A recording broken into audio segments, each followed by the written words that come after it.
Ever since independence, India has faced its fair share of challenges, a lot of them. But there's one that's been incredibly tough to shake: poverty. So in this explainer, we're going to dig into what poverty in India really means. How do we even measure it? And we'll look at the amazing progress we've made, but also the huge hurdles that are still in the way. Okay, to really get a sense of just how big this challenge is, let's start with one number. Now, the main data we're looking at is from 2011, and back then, a staggering 270 million people in India were living in poverty. Just try to wrap your head around that number. It's so massive, it's almost impossible to picture. So, what does 270 million actually mean in real terms? Well, think about it this way. Back in 2011, that meant almost 1 out of every 4 people you'd meet in the country was considered poor. That's huge. And because of that, India had the largest single concentration of poor people anywhere on the planet. I mean, we're talking about a challenge on a scale that's just hard to comprehend. Okay, so we've got this giant number, but it brings up a really important question. What does it actually mean to be poor? I mean, how do you officially draw a line and say this person is poor and this person isn't? Let's dive into how this whole thing is actually measured. All right, so at its core, the definition is pretty much what you think. Poverty is when a person just can't get the basic things they need to survive. And we're talking about the absolute essentials here. Food, a roof over your head, clothes, and clean water to drink.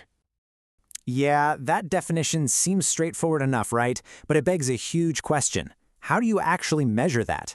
How do you create a clear line to decide who's officially poor and who isn't? Turns out, it's not nearly as simple as it sounds. Well, the answer is something called the poverty line. You can think of it like an official cutoff point. It's based on the bare minimum income someone needs and what they're able to consume. And this super important line isn't just pulled out of thin air. It's calculated every few years by a government agency, the National Sample Survey Organization, or NSSO, using these huge detailed surveys all across the country. So, let's get into the specifics of how this line is actually drawn, because it's pretty interesting. Take a look. Back in 2011, if you were in a rural area and made less than 816 rupees a month, you were considered below the poverty line. But if you were in a city, that number was a little higher, 1,000 rupees. So why the difference? It's pretty simple, really. It just costs more to live and buy basic things in a city.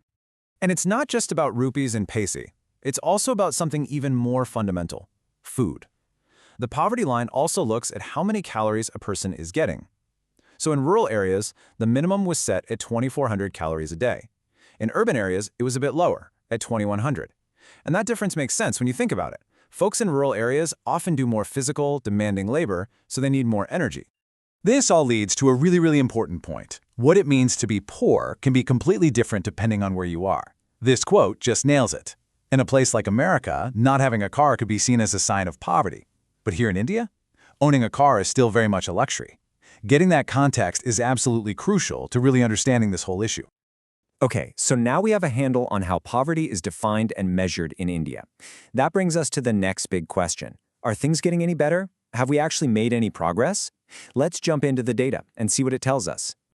And you know what? The data shows a really clear and, honestly, a pretty encouraging trend. If you go back to 1994, almost half the country, 45% of all people, were living in poverty. Fast forward a decade to 2004, and that number dropped quite a bit. And then by 2011, it had fallen all the way to 22%. So think about that.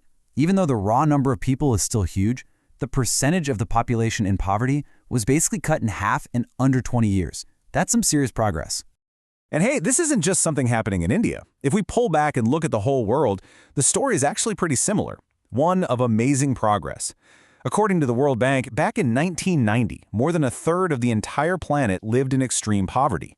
By 2015, that number had plunged to just 10%. That is a massive win for humanity. And if you want to see an example that will just blow your mind, look at China. In 1981, a staggering 88% of the people there were in poverty. I mean, almost everyone.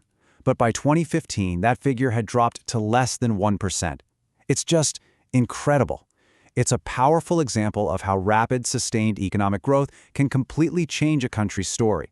So that's a lot of good news, right? Poverty is going down in India, it's going down around the world. Which leads to the obvious question: why is it still such a huge problem here? What are the root causes that just won't let go? Well, as you might guess, there's no easy answer. It's more like a tangled web of different issues all feeding into each other. For starters, you've got history.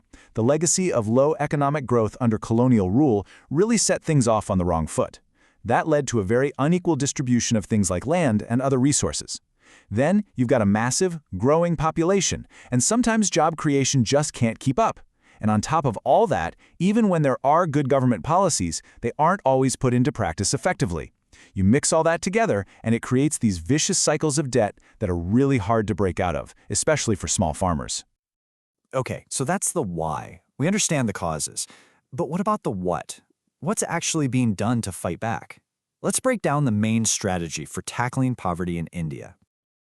The strategy really has two main parts, kind of like a 1-2 punch. The first part is all about promoting economic growth across the board. The thinking here is pretty straightforward. You know, the old saying, a rising tide lifts all boats. If the whole economy grows, it creates more jobs, more opportunities, more everything. But that's not enough on its own. The second part is a bunch of very specific anti-poverty programs that are aimed directly at helping the people who need it most. And here are just a few examples of what those targeted programs look like. You've probably heard of MGNRGA, the Mahatma Gandhi National Rural Employment Guarantee Act. It kicked off in 2005, and its goal is to guarantee 100 days of paid work in rural areas. Then you've got programs like the PMRY, which started way back in '93 to help young, educated people who are unemployed to start their own businesses. And another one, SGSY, was all about using subsidies and loans to help lift poor families over that poverty line. And look, these are just a few examples, but you can see how they're trying to attack the problem from all different sides. So this brings us full circle, right back to the central challenge. The numbers don't lie. Poverty in India is going down, and that's thanks to decades of hard work.